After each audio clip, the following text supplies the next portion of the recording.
Әркімнің өзінің сүйген ісі, кәсіби мамандығы өзіне шын жүрегіне ұнаса, ол соның бәрі шығармашылық жол болып саналады. Мысалы, жазушы үшін өзің жазатын шығармасы, ұстаз үшін өзінің алдындағы шәкіртіне білім беру, ғалым үшін ол тіл ғылымына не әкелдім, өзімнің зерттеуіме қандай жаңалықтар қостым. Сондықтан ол сенің өзіңнің кәдімгі бір ең қасиетті киелі, жаныңа жақын, өмірінің мәні болып табылатын, ең маңызды өмірінің ісіне айналады. Қазақтың тілін оқыту ең универсал, ең мықты, ең адамға жақын. Ол этаппен келеді, кезеңмен. Кішкентай балаға кішкентай психологиямен, үлкендерге ересек психологияны ескеру арқылы ол тілдің тек ережесін оқыту емес, тілдің өзін үйрету. Өзіңнің тіліңді, ана тіліңді елің үшін, жұртың үшін, айналайын деген сөзің үшін, менің отаным қасиетті деген бір сөйлем үшін ол тілді ғана емес, сол ұлтыңды да, еліңді де, өзіңді де, өзгені де бірге танытып оқыту деген методика, ол қазақ тіл білімінің методикасы.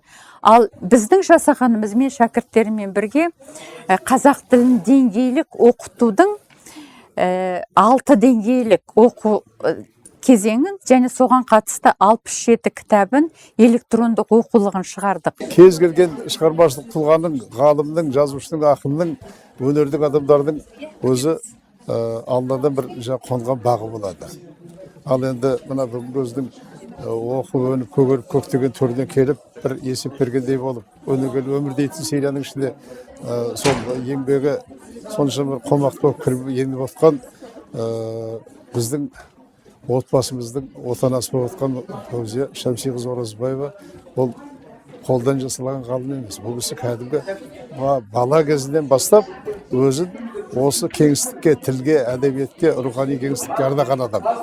Сондықтан бүгінгі мынау өнегелі өмір сериясы соның айғағы деп есептеймін мен. Біз үшін бұдан үлкен қуаныш жоқ. Еңбектің еленуі, адам баласының жағы өмірге келген кезде жай емес.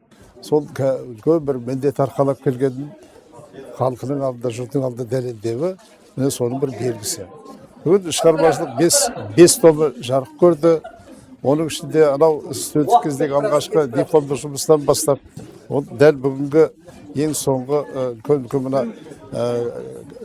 жалпы қатысымдық теориясын қалыптастырудағы орны, бұл önce ғалымның өздік еңбегі деп бағалауымыз керек. Шығармашылық бізге қатар жүріп екеумізде біріміз әдебиетші, біріміз тілші болдық қой.